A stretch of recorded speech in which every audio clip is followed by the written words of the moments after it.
Hi, everyone, and welcome back to another episode of the Unfiltered Beauty Edit. I'm your host, Poppy, and today we're going to be talking about something that has recently become a very big part of my life, I want to say, like without sounding so dramatic. We're going to be talking about decluttering your life, whether that is makeup, skincare, like your everyday makeup bag, and even down to your wardrobe and your things in your house, just clearing space for a clearer mind. It's more for me about the emotional side of things rather than the physical side of things. And again, if you're the type of person like me where your mind just feels sometimes very overloaded and you suffer with things like anxiety and just like overwhelm in general, then you'll probably really find this episode useful for you, because it's something that I've noticed has made quite a change for me mentally. And also, therefore, it kind of impacts things physically too, I suppose. Okay, so it kind of got to a point for me where I just felt so overwhelmed with the amount of things I had around me.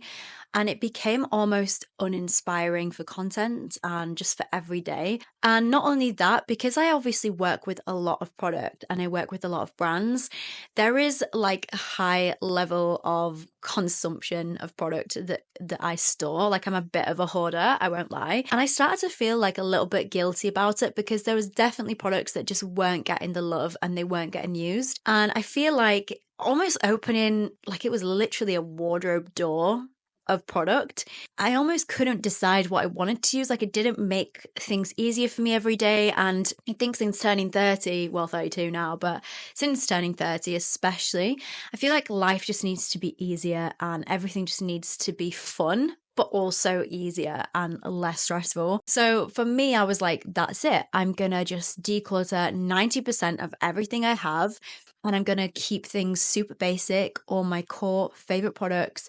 And when I introduce a new product or I try a new product, the only things that kind of make it in the drawer are things I know I'm gonna use and I'm gonna love. So one morning I was just kind of feeling a little bit down, and I was like, what's the one thing that makes me feel happy? And it's doing my makeup, doing my skincare. And I kind of just felt really overwhelmed, and like just there was just too much going on. Like, there was stuff everywhere, like nowhere had a real home, like everything was overflowing and crowded. So 95% of the stuff that I had in my beauty wardrobe is now decluttered.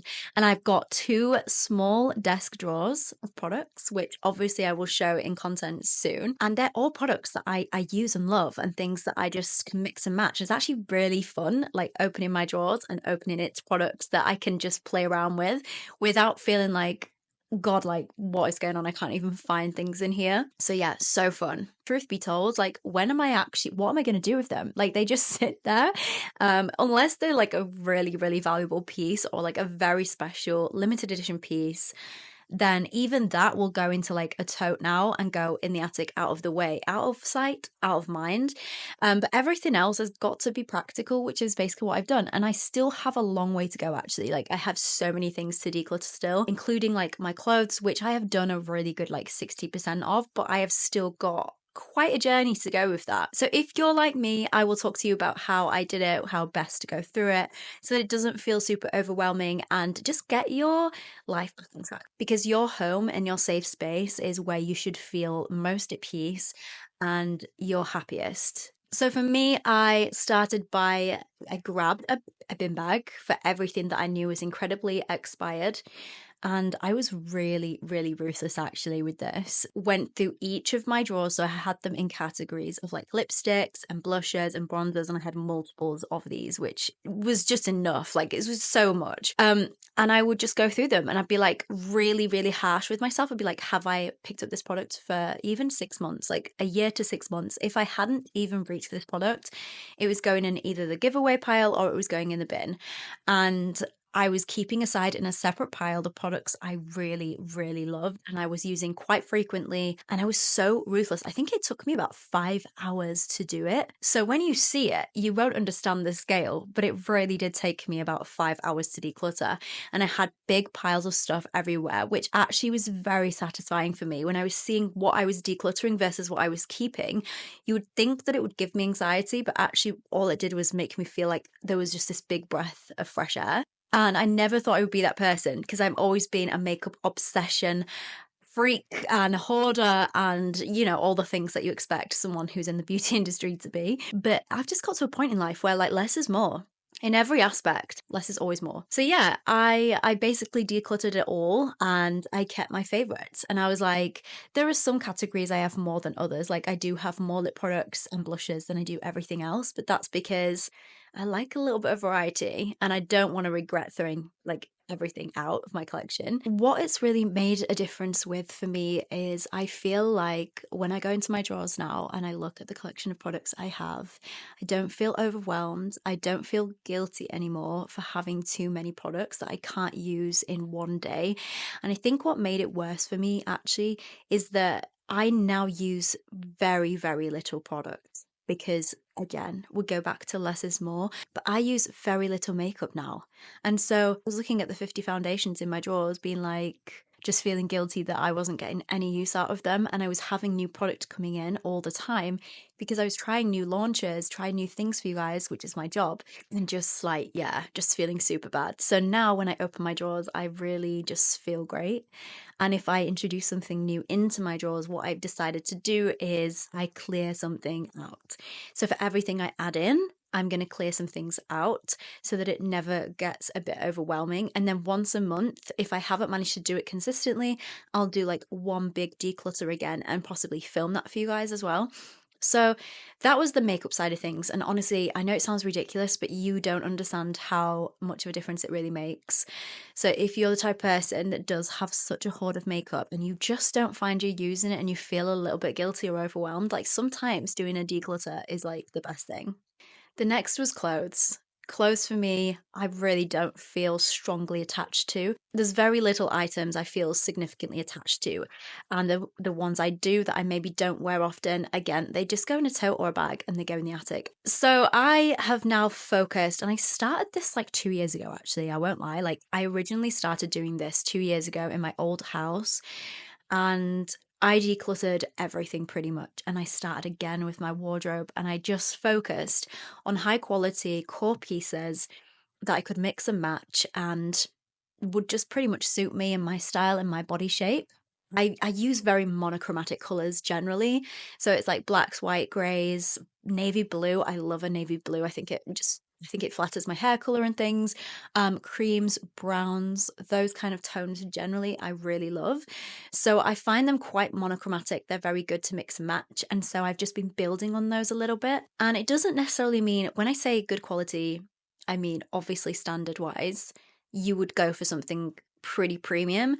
But because we're not all made of money, and I'm very aware that sometimes Primark is the only option. Like, I get all of my socks and underwear from Primark, and I'm not even bothered about it. Like, they do the job. No one can turn down some Primark pants, okay? But there's also things like just focusing on plain white t-shirts that are built in a really decent style and quality, or just upgrading your high street brands to brands a little bit more premium. Like you could go into Zara, you could go into COS, Arket, and I know again the prices really do fluctuate, but if they're pieces that are really good quality and they can last through years and years of use, sometimes it's worth it. Like I have quite a few pairs of Levi jeans that I invested in and they will last me pretty much forever now. And I also invested in some from TikTok and honestly, I prefer them.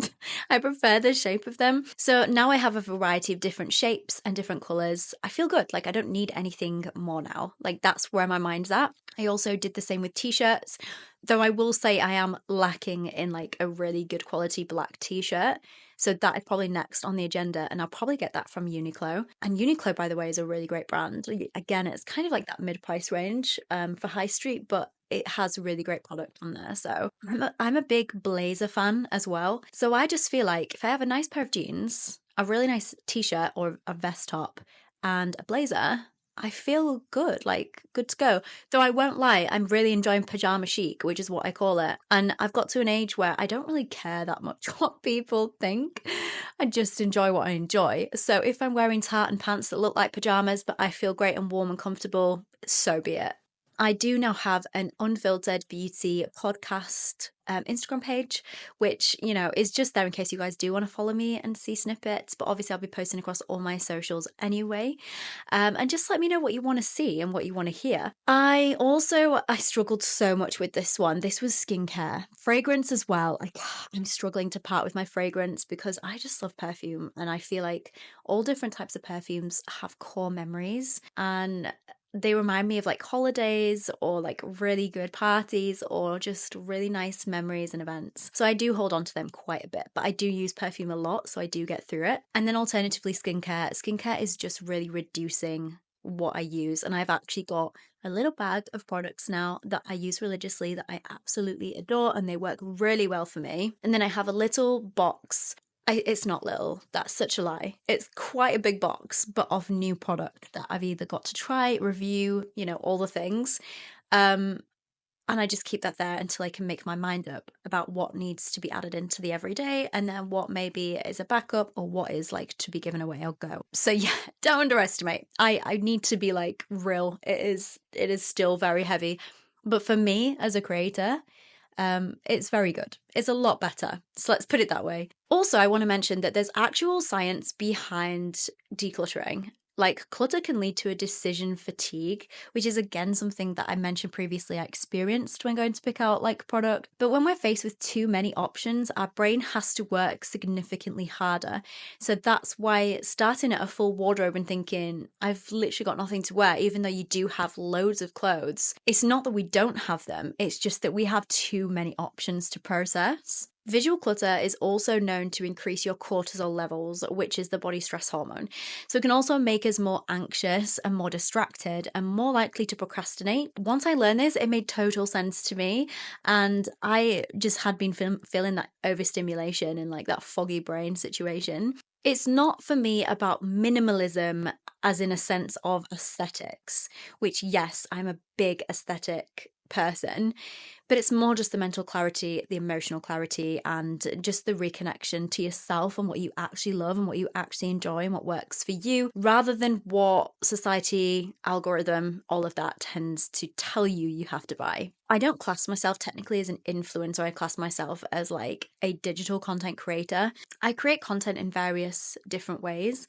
And when I do create campaign content or content every day, I do it with a focus of art and visualization and creativity, rather than it being like something that I'm trying to like force people to buy, because it's never the case with me. It's just a form of art, and I'm showcasing products and informing my audience about new products and how products work, so you can make formal decisions yourself. So I guess this is kind of the end of this podcast episode, short and sweet. You know, it's really just to help even one person out there that gets something from this, that feels better and can do something that really helps to clarify the mind. You know, I've helped someone, and that's always the goal. And so yeah, I always appreciate you guys listening and tuning in. And if you want to send me any messages or leave any comments, I would very much appreciate it for what you want to hear next. And I will see you guys in another episode. Thanks so much for tuning in, and I'll speak to you guys soon. Bye.